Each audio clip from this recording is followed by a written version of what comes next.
요엘서를 오늘 잠깐 보겠는데, 이 요엘서는 이제 저자를 명확하게 밝히고 있어요. 요엘서 1장 1절에 부두엘의 아들 요엘에게 임한 하나님의 말씀이다. 그래서 하나님의 말씀이 임한 요엘이 하나님의 말씀을 받아서 적었다는 거예요. 그래서 아버지도 명확하게 나왔죠. 부두엘의 아들이다. 우리가 아버지가 부두엘입니다. 그런데 이 요엘서의 정보가 딱 이거밖에 없어요. 이게 어느 시대에 언제 지었는지는 명확하지 않아요. 그래서 이 요엘서를 지은 연대가 주전 830년경일 거다 또는 주전 400년일 것이다 라고 얘기를 해요.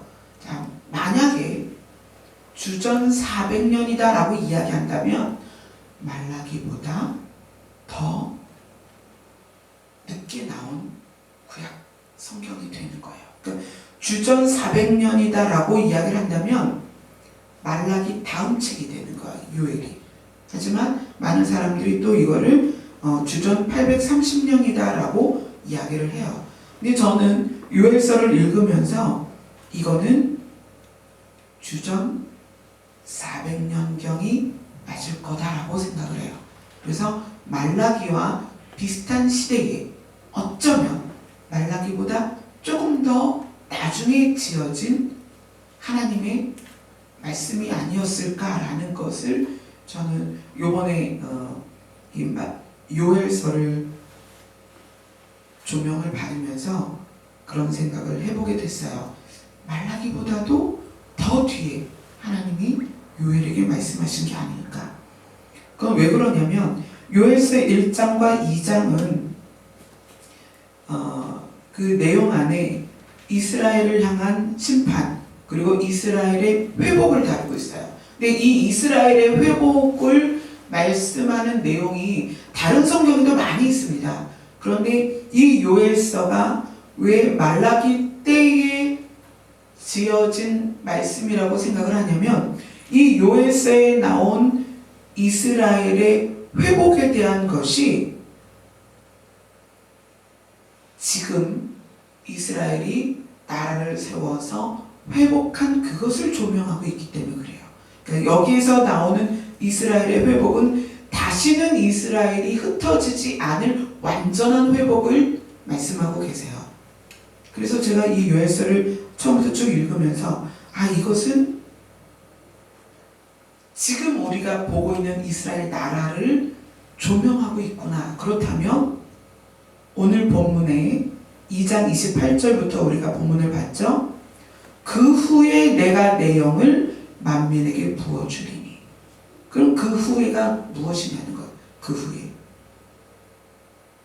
만민에게 내 영을 부어주는 그 시기를 그 후에라고 했는데 그 후에가 언제냐? 이스라엘이 완전하게 회복되었을 때. 하나님이 하나님의 영을 백성에게 부으신 때가, 그러니까 이 요엘서는 다른 애칭이 있습니다. 그 성경 이름에 다른 명칭이 있는데 뭐냐면 구약의 성령, 행전 이렇게 이야기를 해요. 그러니까 신약에서는 사도행전이 성령이 다락방에 강하게 오순절 성령 사건이 있고 나서 그 성령의 기름 부음을 받은 사도들이 이루어낸 사도행전을 신약에서 말하고 있다면 구약에서는 이 요엘서를 성령 행전이다 이렇게 이야기를 해요. 너무나 강력하게 성령에 대해서 조명을 하고 있기 때문에. 근데 여기에서 28절에서 그 후에 내가 내 영을 만민에게 부어주겠다라고 하는 그 후에가 언제냐는 거예요. 이 그 후에를 그 앞쪽을 쭉 읽어보면서 이스라엘을 완전히 회복하게 하시는 때 그 후에라면 지금 우리가 보고 있는 이스라엘을 말할 수가 있어요. 우리가 지금 2000년 만에 나라를 회복하고 저렇게 강하게 세워진 이스라엘을 보면서 요엘이 말하는 그 후회가 이스라엘 회복의 그 후회라면 그 후회는 마가의 다락방 그 오순절 성령 사건이 아니라는 거예요. 언제다? 지금이라는 거예요. 지금 이스라엘이 완전히 나라를 회복하고 완전한 나라를 세워서 다시는 흩어지지 않는 그런 나라가 됐을 때에 하나님이 내 영을 만민에게 부어주리니, 이 영을 만민에게 부어주는 사건이 오순절 사건이기도 하지만 요엘서에서 말하는 내 영을 만민에게 부어주는 사건은 성경을 잘 읽어보면 이스라엘이 완전히 회복된 다음에요. 지금이라는 얘기예요. 지금 이 마지막 때에. 자, 그러면서 다른 사건이 연결이 됩니다. 자, 제가 본문을 읽어드릴게요. 그 후에 내가 내 영을 만민에게 부어주리니, 이스라엘이 완전히 회복된 다음에 내가 내 영을 만민에게 부어주리니 너희 자녀들이 장래일을 말할 것이며 너희 늙은이는 꿈을 꾸며 너희 젊은이는 이상을 볼 것이며 그때에 내가 또 내 영을 남종과 여종에게 부어줄 것이며. 자, 여기까지가 성령을 부어주겠다는 이야기입니다. 하나님이 그렇게 약속을 하셨어요. 오순절 사건의 성령의 부으심은요, 그 후에 무슨 일이 일어났냐면 이스라엘이 완전히 지구상에서 사라지는 일이 일어났죠. 그죠? 그러니까 이 대목이 그 오순절 성령 사건에는 적용되지 않습니다. 그리고 나서 무슨 이야기를 하시냐면 내가 이적을 하늘과 땅에 베풀리니 곧 피와 불과 연기 기둥이라. 여호와의 크고 두려운 날이 이르기 전에 해가 어두워지고 달이 빛빛으로 변하려니와. 하나님께서 성령을 부으시는데 그 성령을 부으심이 무엇과 바로 연결이 되냐면 하나님의 심판과 연결이 된다는 거예요. 하나님의 심판과. 이 성경 말씀, 이 요엘서의 말씀을 누가 인용을 하냐면 베드로가 이것을 사도행전에서 인용을 합니다. 사도행전 2장으로 가볼게요.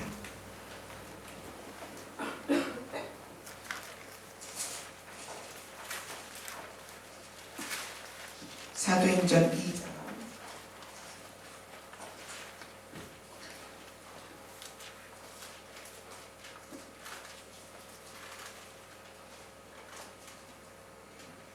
이때는 이제 베드로가 오순절 성령이 임하신 장소에서 성령을 받고 나서요. 받고 나서 베드로가 11 사도와 함께 서서 소리 높여 유대인들과 예루살렘에 사는 모든 사람들에게 말씀을 전합니다. 자, 사도행전 2장 17절부터 21절까지 같이 읽겠습니다. 시작.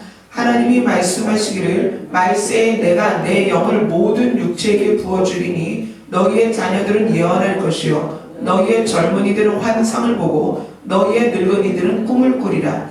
그때에 내가 내 영을 내 남종과 여종에게 부어주리니 그들이 예언할 것이요 또 내가 위로 하늘에서는 기사를 아래로 땅에서는 징조를 베풀리니 곧 피와 불과 연기로다. 주의 크고 영화로운 날이 이르기 전에 해가 변하여 어두워지고 달이 변하여 피가 되리라. 누구든지 주의 이름을 부르는 자는 구원을 받으리라.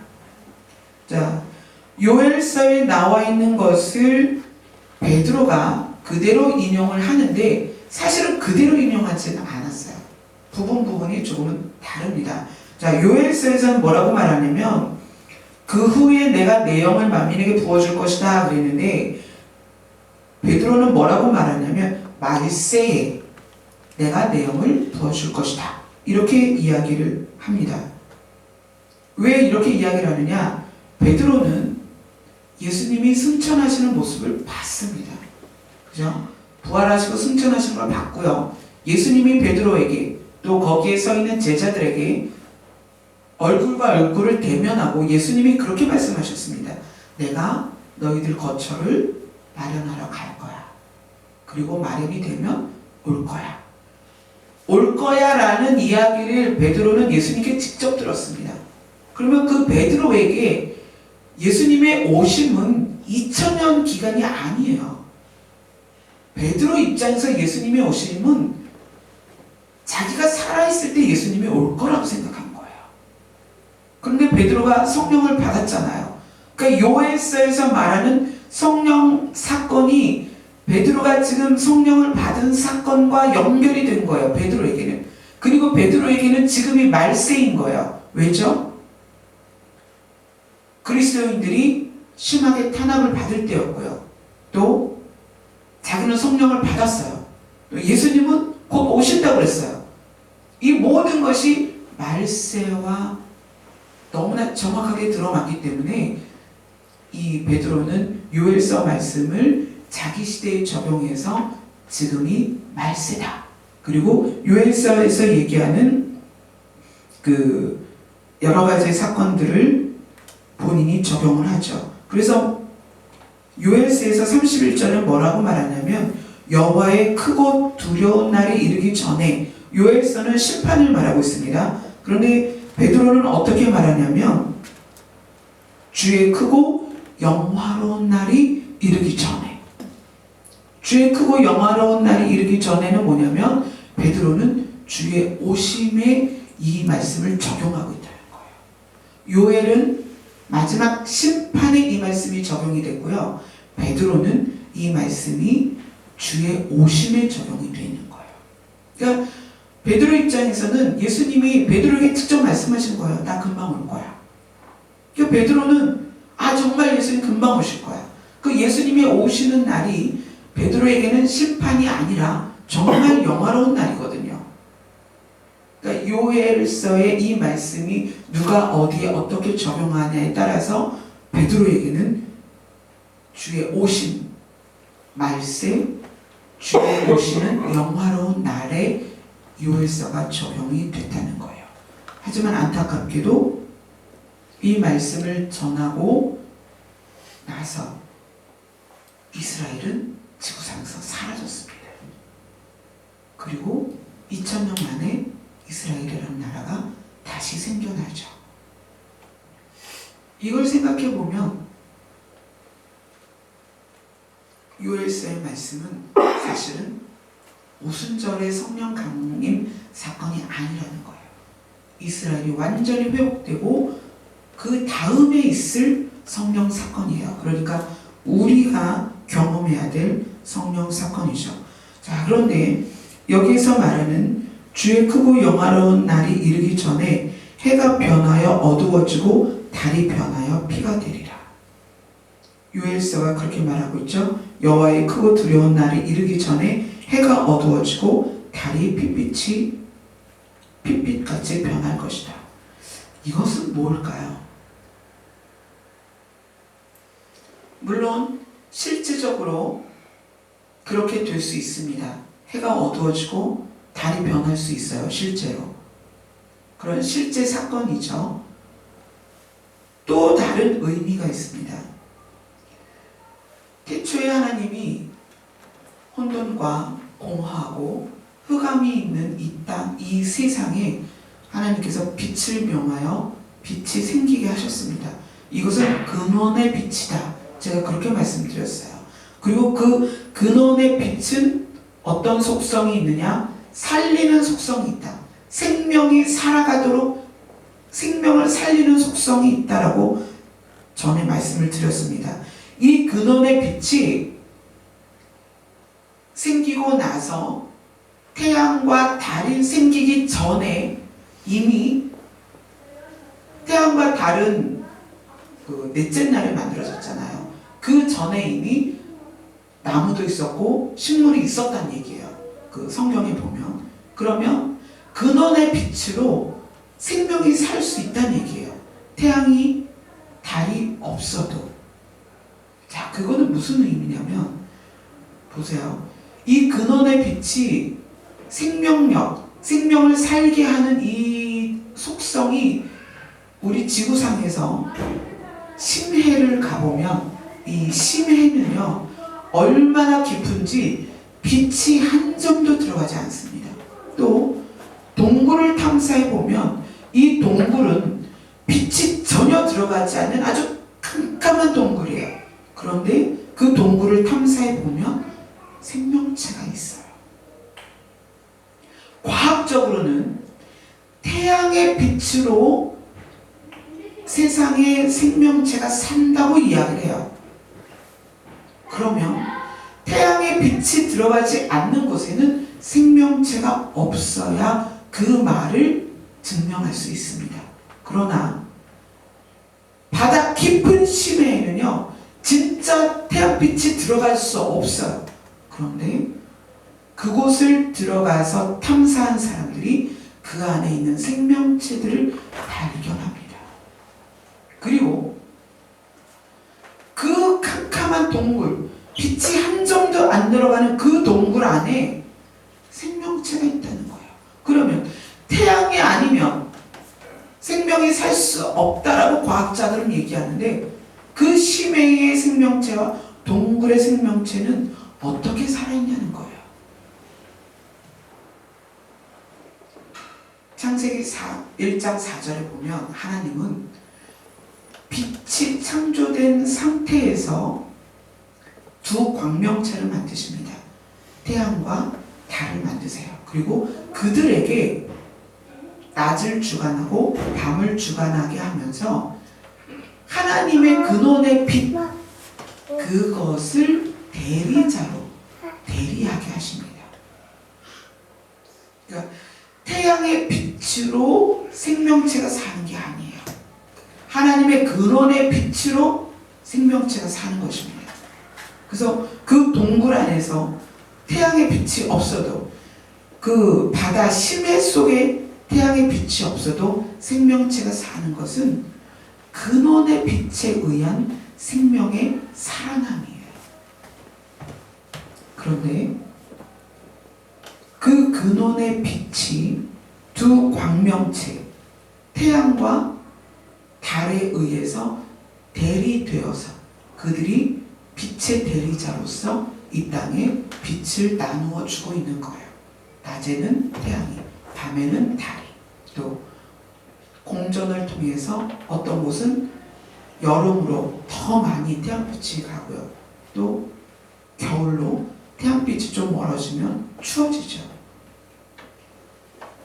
근데 그 근원의 빛을 대리하고 있는 태양과 달이 빛을 잃을 때가 온다는 거예요. 그건 뭐냐면, 하나님의 빛은 반드시 대리자를 통해서 세상에 비추게 하십니다. 그 빛이 예수님이 직접 오셔서 자기의 빛으로 그 사역을 증명해 보이셨어요. 예수님은 33년의 짧은 기간 안에 3년 반의 공생애를 통해서 빛이 이런 거다라고 증명하셨습니다. 어떻게 증명하셨어요? 가는 곳마다 사람이 살아났습니다. 죽은 자가 살아나고요. 예수님이 계시는 곳에서는 병든 자가 치유받고요. 성경은 그렇게 얘기합니다. 모든 연약한 것을 고치셨다라고 얘기하세요. 빛이 어떤 역할이다. 예수님 자기 자신이 빛이시잖아요. 빛이 무엇이다라는 것을 분명하게 증명하시면서 자기 자신이 죽었다가 살아나세요. 이게 빛이다. 이게 근원의 빛이다. 근원의 빛은 사망 가운데 있을 수 없다라는 것을 자기 자신이, 예수님이 증명하셨어요. 그리고 그 사명을 교회에게 주셨죠. 성도들에게 이름하셨습니다. 너희도 나처럼 빛을 발하는 거예요. 너희는 세상의 빛이다. 그러니까 너희가 가는 곳마다 생명이 살아나야 되는 거예요. 너희가 가는 곳마다 병든 자들이 살아나야 되는 거예요. 죽은 자들이 일어나야 되는 거예요. 빛이신, 원래 빛이신, 그거를 요한복음 1장에서 얘기하잖아요. 예수님이 빛이라는 거예요. 그 예수님이 오셔서 빛이 뭐다라는 걸 증명해 보이시면서 너희도 빛이다. 너희가 빛의 자녀다. 그러니까 너희도 똑같이 빛의 역할을 하라는 거예요. 너희가 가는 곳마다 생명을 살리고 너희가 가는 곳마다 상한 심령을 회복시키고 너희가 가는 곳마다 진짜로 병든 자를 고치고 너희가 가는 곳마다 귀신을 내어쫓고 빛은 어둠을 이기고 빛은 사망을 이긴다는 것을 너희도 보이라는 거예요. 이게 우리가 빛의 대리자인 거예요. 교회가 빛의 대리자인 거예요. 근데 마지막 때를 얘기하면서 꼭 이야기하는 게 뭐냐면 태양의 빛을 잃고 달의 빛을 잃는다는 거예요. 우리 오늘 본문 요엘서 뒷장으로 넘어가면 요엘서 3장을 보세요.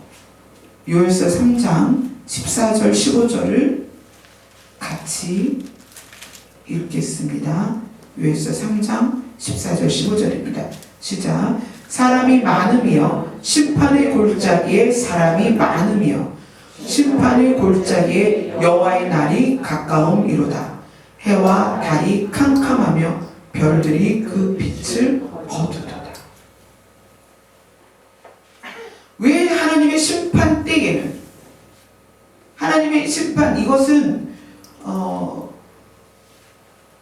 그냥 어떤 것을 상상해서 쓴 게 아니에요. 진짜 심판이 임할 때요. 마지막 심판. 하나님의 진짜 심판이 임할 때 왜 해와 달이 캄캄해지고 그 별들이 빛을 거두냐는 거예요. 자, 계시록으로 한번 가보겠습니다. 요한계시록 6장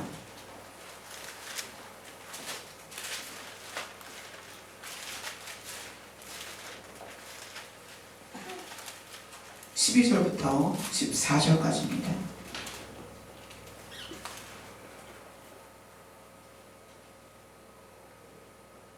12절부터 14절까지입니다. 같이 봅니다. 같이 읽겠습니다. 시작. 내가 보니 여섯째 인을 떼실 때에 큰 지진이 나며 해가 검은 털로 짠 상복같이 검어지고 달은 온통 피같이 되며 하늘의 별들이 무화과 나무가 대풍에 흔들려 설익은 열매가 떨어지는 것 같이 땅에 떨어지며 하늘은 두루마기가 말리는 것 같이 떠나가고 각 산과 섬이 제 자리에서 옮겨지며 마지막 때 하나님의 심판 때에 이런 현상이 날 것이다 라고 말하는데 해가 검은 털로 짠 상복같이 검어지고 달은 빛같이 핏빛이 된다는 거죠. 그리고 별은 어떻게 돼요? 땅에 떨어질 것이다. 이게 뭐냐는 거죠. 실제로 별이 땅으로 떨어지고 해가 새카매지고 달이 빨개지느냐? 그럴 수 있어요. 실제로도 그런 일이 있을 수 있습니다.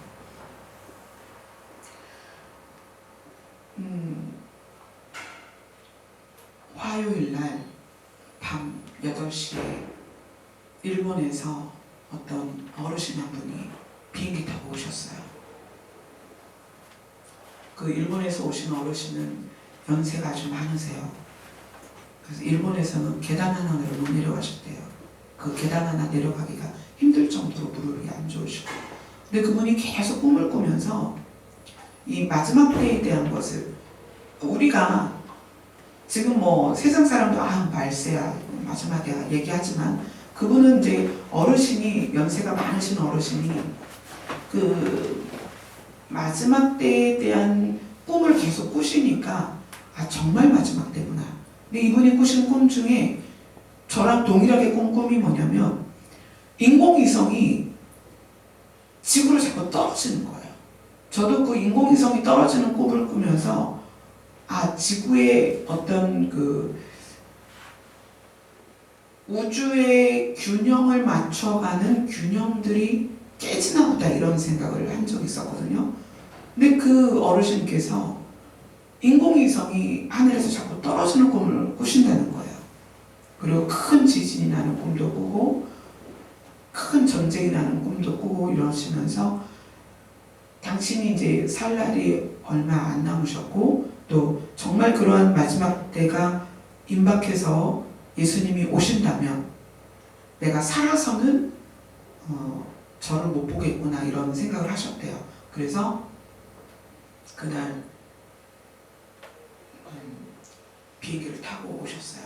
사실 그날 날씨가 너무 안 좋아서 비행기가 뜰 수 없는 상황이었는데 그렇게 기도를 하셨대요. 하나님, 제가 한국에 가서 그 조그만 교회, 개척교회 전도사지만 그 전도사를 만나야 되면 하나님 기후를 바꿔주세요. 그랬더니 하늘이 빨개지면서 비행기가 뜨게 됐대요. 그래서 그 비행기를 타고 한국에 오셨어요.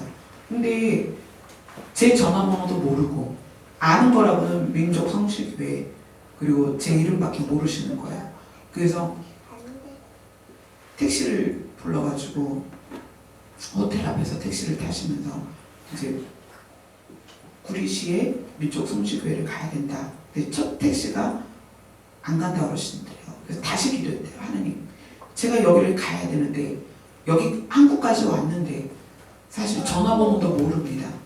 우리 카페를 들어오셨으면 아실 텐데 카페를 들어오는 걸 모르신대요. 어떻게 하는지. 그냥 그 블로그의 글, 그 다음에 유튜브 설교 이것만 갖고 계신 거예요.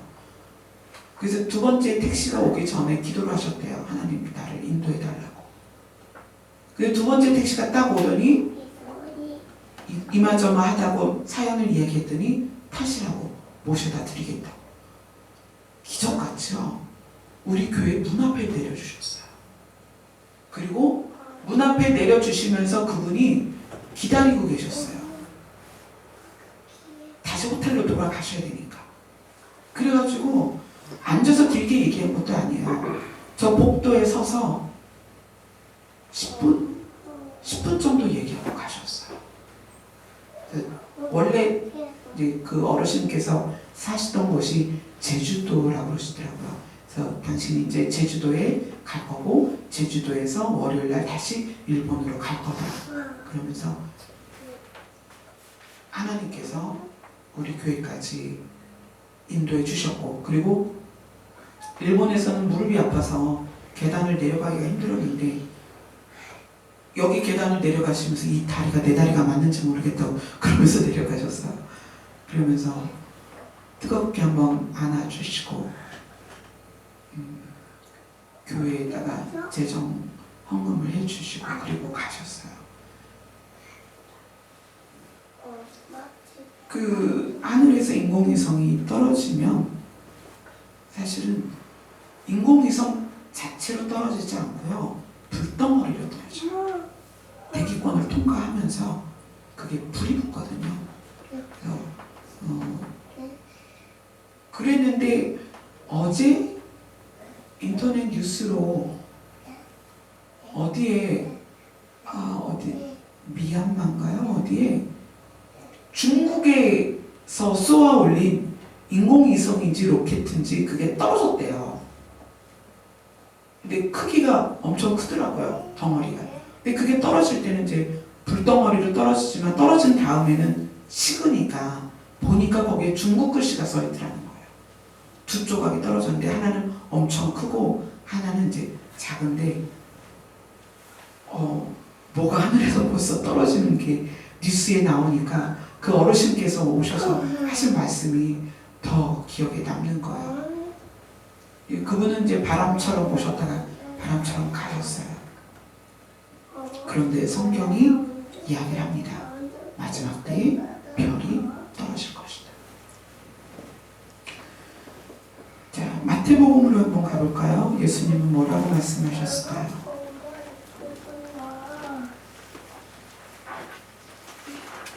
마태복음 24장입니다.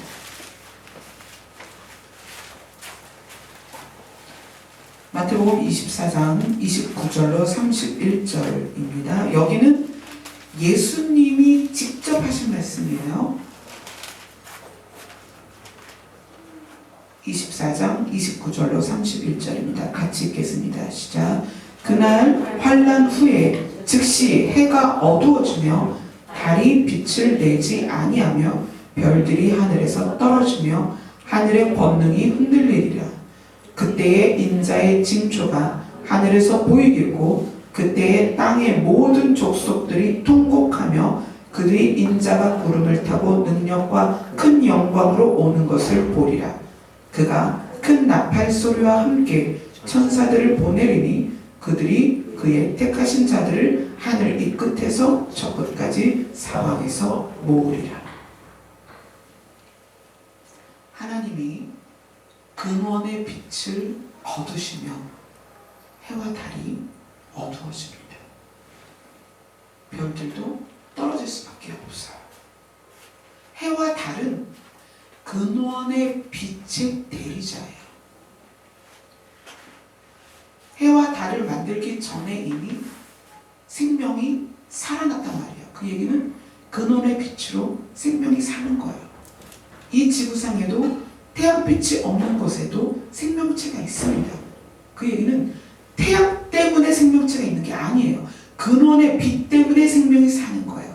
그런데 예수님, 하나님께서 무엇을 지금 이야기하시는 거냐면 내가 아들을 이 땅에 보내는 시기가 오면 아들이 이 땅에 와서 왜냐면 아들이 빛이잖아요.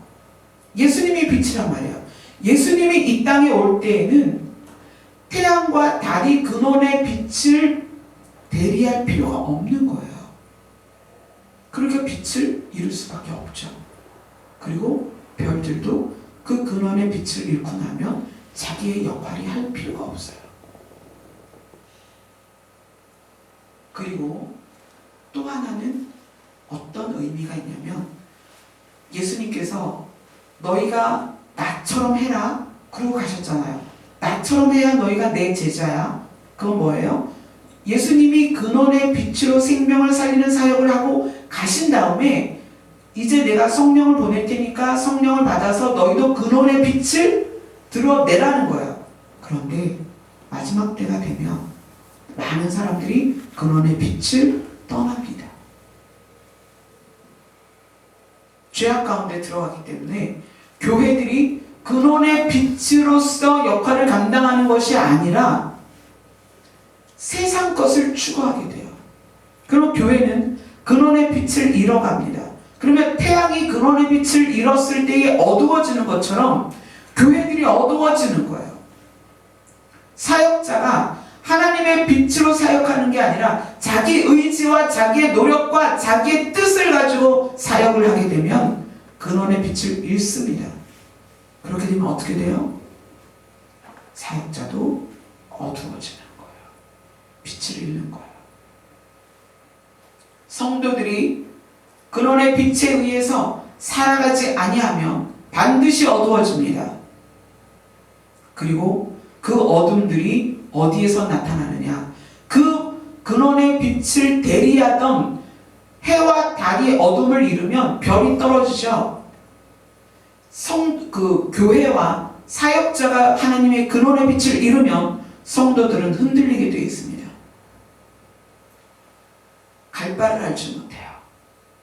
또 성도들이 근원의 빛, 하나님의 빛, 하나님의 영광을 잃어버리면 자녀들이 갈 바를 몰라요. 가정이 무너진다는 얘기예요. 요셉은 꿈을 꿉니다.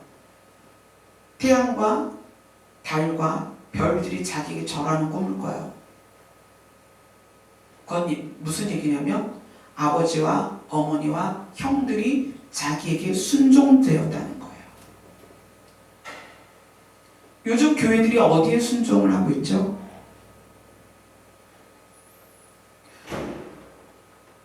근원의 빛의 대리자로서 세워진 교회가 어디에 순종하고 있느냐에 따라서 빛이 있느냐 없느냐가 갈리는 겁니다. 사역자가 지금 어디에 순종되어져 있죠? 자기의 개인적인 포부, 야망, 거기에 순종되어 있으면 사역자는 반드시 빛을 잃습니다. 그렇게 되면 성도들은 어떻게 돼요? 별이 흔들리듯이 흔들릴 수밖에 없습니다. 성경 곳곳에서 요엘서부터 계시록까지 태양이 빛을 잃고 달이 빛을 잃고 별이 흔들리고 별이 떨어지고 또 태양이 검어지고 달이 붉어지는 이 사건들을 가만히 생각해 보세요. 이것은 실제로도 그렇게 될 것이고, 왜냐하면 실제로 근원의 빛이 이 땅에 오실 것입니다. 예수님이 빛이에요. 요한복음을 통해서 제가 말씀드렸죠. 예수님은 누구다? 복음이다. 예수님은 말씀이다. 예수님은 빛이다. 예수님 자신이 빛이다. 예수님 자신 근원의 빛이 이 땅에 오시는데 태양과 달이 무슨 소용이 있겠어요? 필요가 없어요. 그러니까 그들이 빛을 잃을 수밖에 없고요. 별들도 빛을 잃을 수밖에 없어요. 근원의 빛이신 예수님이 이 땅에 오시기 때문에. 그런데 예수님이 오시기 직전에 이 땅의 모습들이 어떠냐는 거예요. 예수님은 그렇게 말씀하십니다. 이 땅에서 사랑이 식어지리라. 왜 사랑이 식어지느냐? 당연하죠. 교회들이 근원의 빛을 잃으면 당연히 사랑을 잃습니다. 사역자가 근원의 빛을 잃으면 당연히 사랑이 식어집니다. 부모가 근원의 빛을 잃으면 그 가정은 당연히 사랑이 식어집니다. 왜요? 빛의 속성이 사랑이기 때문이에요. 빛의 속성이 사랑입니다. 사랑은 살리고, 사랑은 죽은 자를 일어나게 합니다. 사랑은 상한 심령을 회복시킵니다. 예수 그리스도가 자기 자신이 사랑이에요. 자, 오늘 요엘서 본문을 보면 이렇게 얘기합니다. 내가 이적을 하늘과 땅에 베풀리니 곧 피와 불과 연기 기둥이라. 여호와의 크고 두려운 날이 이르기 전에 해가 어두워지고 달이 핏빛같이 변하려니와. 이것이 두 가지 사건을 말한다고 그랬습니다. 교회와 성도와 사역자들이 빛을 잃게 될 거예요. 왜? 근원의 빛 하나님을 떠나는 사람들이 너무 많습니다. 그리고 실제로 예수님이 오시면 해와 달은 빛을 잃을 수밖에 없어요. 근원의 빛이 있기 때문에 빛의 대리자는 필요가 없습니다. 그런데 32절에 뭐라고 말하냐면 누구든지 여호와의 이름을 부르는 자는 구원을 얻으리니 라고 이야기를 하고 있습니다. 심판과 함께 이 글을 병행하여 하나님이 말씀하시는 것은 너희들이 교회들이 빛을 잃었을 때에 이 말씀을 기억하라는 거예요. 여호와의 이름을 부르는 자는 구원을 얻을 거라는 거예요. 교회들이 빛을 잃고 빛의 대리자인 부모들이 그 빛을 잃어서 사랑이 온 세상에서 식어져도 너희들이 살아날 수 있는 방법이 있다. 그건 뭐냐? 여호와의 이름을 부르라는 거예요. 여호와의 이름을 부르면 내가 너희에게 성령을 부어주겠다. 그래서 너희들이 구원을 받을 수 있게 될 거라는 거예요. 요한복음으로 가겠습니다. 요한복음 3장 16절.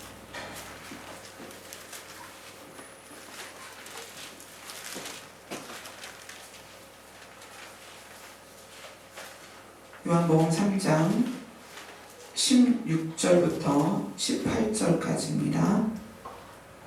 같이 읽겠습니다. 하나님이 세상을 이처럼 사랑하사 독생자를 주셨으니 이는 그를 믿는 자마다 멸망하지 않고 영생을 얻게 하려 하심이라. 하나님이 그 아들을 세상에 보내신 것은 세상을 심판하려 하심이 아니요 그로 말미암아 세상이 구원을 받게 하려 하심이라. 그를 믿는 자는 심판을 받지 아니하는 것이요 믿지 아니하는 자는 하나님의 독생자의 이름을 믿지 아니함으로 벌써 심판을 받은 것이니라. 하나님께서 예수님을 이 땅에 보내시는 이유는 살리기 위함입니다. 구원하기 위함이에요. 하나님이 태초에 빛을 그곳에 있게 하신 이유도 살리기 위함이에요. 생명을 살리기 위함이었어요. 그런데 인류가 죄악 가운데 들어가면서 아담과 하와로부터 사망 안으로 들어가 버렸잖아요. 그래서 하나님은 살리기 위해서 예수님을 다시 근원의 빛을 이 세상에 다시 보내신 거예요. 그것이 구약과 신약의 가운데 사건이죠. 근원의 빛이, 그러니까 구약은 태초에 근원의 빛을 하나님이 창조하면서 시작이 됐고, 신약은 근원의 빛이 이 땅에 다시 오면서 시작이 된 거예요. 이 근원의 빛이 이 땅에 오셨다는 것은 하나님은 우리를 살리겠다는 거예요.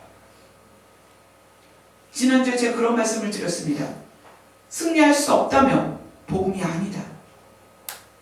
제가 너무나 지금도 힘든 기간을 지나고 있어요. 이번 주간도 거의 잠을 못 잤습니다. 그런데 하나님께서 지난주에 저에게 그런 말씀을 주셨어요. 성경을 봐라. 처음에 내가 빛으로서 생명을 살렸고 성경의 마지막을 봐라. 마지막에 새하늘과 새 땅도 하나님께서 생명을 살리고 근원의 빛으로 통치하는 세계다. 과정은 여러 가지 있을 수 있지만 해피엔딩이다. 나는 너희를 살릴 것이다. 그게 하나님의 사랑입니다. 하나님의 계획은 심판이 아니고 저주가 아니고 우리를 살리는 것이에요. 너희가 이것을 기억해라. 여호와 이름을 부르는 자는 누구든지 구원을 얻을 것이다. 그러면서 약속하신 것이 성령이라는 거예요. 요엘서에서 왜 성령을 이야기하고 있느냐? 마지막 때에 해와 달이 빛을 잃을 것이다. 근원의 빛의 대리자인 교회도 빛을 잃고 사역자들도 그 빛을 잃고 성도들마저 그 빛을 잃을 때가 온다. 그러나 여호와의 이름을 부르는 자는 구원을 얻을 것인데 어떻게 구원을 얻느냐? 성령을 보내서 너희를 살릴 것이라는 거예요. 이것이 하나님이 우리를 사랑하고 우리를 살리고자 하는 하나님의 계획입니다.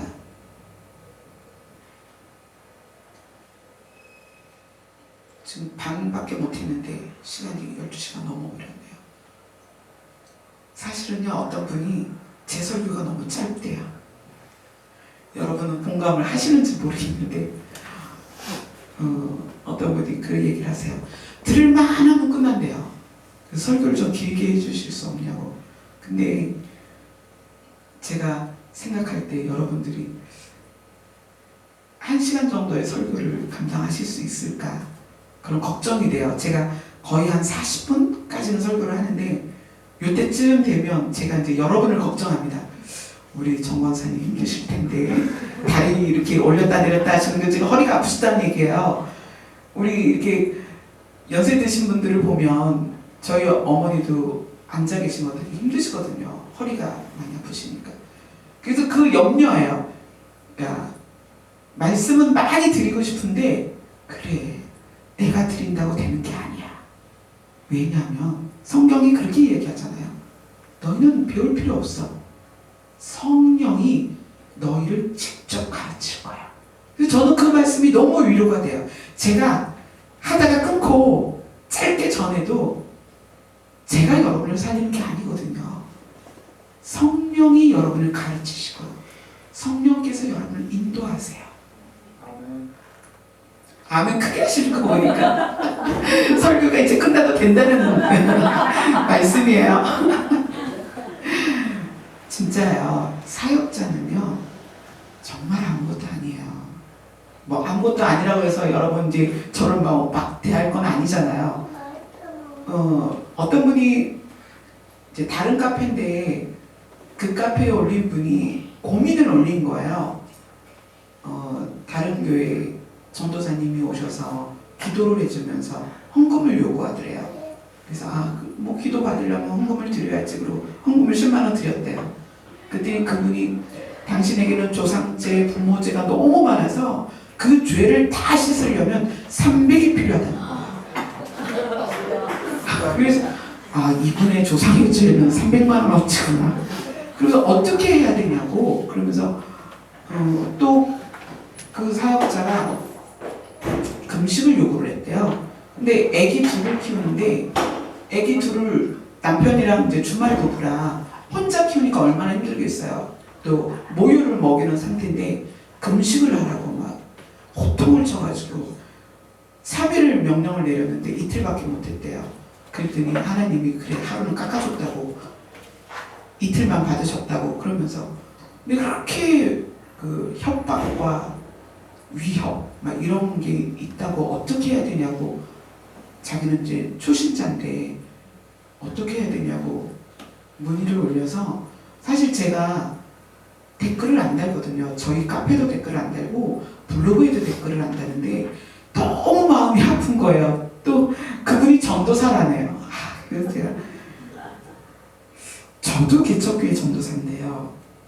헌금은 내 마음에 감동이 돼서 감사해서 드리는 것이 요구해서 드리는 게 아닙니다. 그랬어요. 맞아요. 여러분, 제가 만약에 여러분에게 여기 뭐 이제 예를 들어서 정정관 집사님 이제 장로 받으셔야죠? 장로 받으시려면 한 150 해야죠? 뭐 이러면 우리 교회 떠나세요. 제가 빛을 잃은 거예요. 고개 끄덕이셨습니다. 교회는요, 헌금을 요구해서는 안 돼요. 헌금은 기쁜 마음으로 내가 하나님 앞에 감사해서 드리는 거예요. 어떤 의미든 뭐 요즘 뭐 벽돌 헌금이니 뭐 무슨 헌금이 뭐 10매까지 된다면서요. 그럴 필요 없어요. 그냥 내가 감사해서 이만큼을 드리고 싶어. 그렇게 드리는 게 헌금이에요. 그리고요, 죄 씻음은 예수님이 값을 지불하셨어요. 조상의 죄가 300만 원어치라도 예수님이 그 빚을 다 갚으셨어요. 죄값은 빚값입니다. 헌금이 아니에요. 여러분 누가 딱 보더니 이분이 또 무슨 구렁이가 온몸에 또아리를 틀고 있다고 또 협박을 했대요.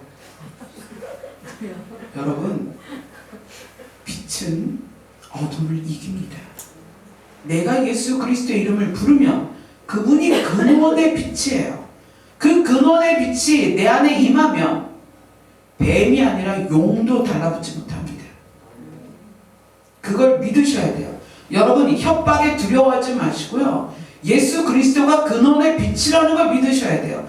제가 이 빛에 대해서 지금 4주째 설교하고 있습니다. 다음 주 또 할까봐요. 그냥 빛에 대해서. 왜? 우리가 빛의 자녀라는 걸 몰라요. 2016년 목표가 뭡니까? 영광스러운 신분을 회복하라는 거예요. 여러분이 누구예요? 빛의 자녀고요. 그래서 예수님이 그러는 거예요. 너희는 세상의 빛이야. 예수님에 대해서 뭐라고 설명하냐면 예수님 안에 생명이 있는데 그분이 세상의 사람들에게 빛이라는 거예요. 우리가 똑같다는 거예요. 왜? 하나님의 자녀. 근원의 빛의 자녀이기 때문에 우리가 근원의 빛이라는 거예요. 그런데 어떻게 우리가 그런 협박에 성도들이 놀아나도록 교회에서 그걸 가르치지 않냔 말이에요. 정말 살다 별꼴을 다 봅니다. 300만 원어치 죄값을 회개하라고 값을 내라는 게 말이 돼요? 여러분, 헌금은 요구하는 쪽이 잘못입니다. 어느 곳에서도 헌금을 요구하는 사람을 만나면 다시는 상종하지 마세요. 그게 뭐 진짜 수만 명 거느리는 교회 목회자라 할지라도 수만 명 따르는 성도가 있다는 걸 보지 마시고요. 그 분의 행위를 보세요. 헌금은 요구하는 게 아닙니다. 절대로 그렇지 않아요.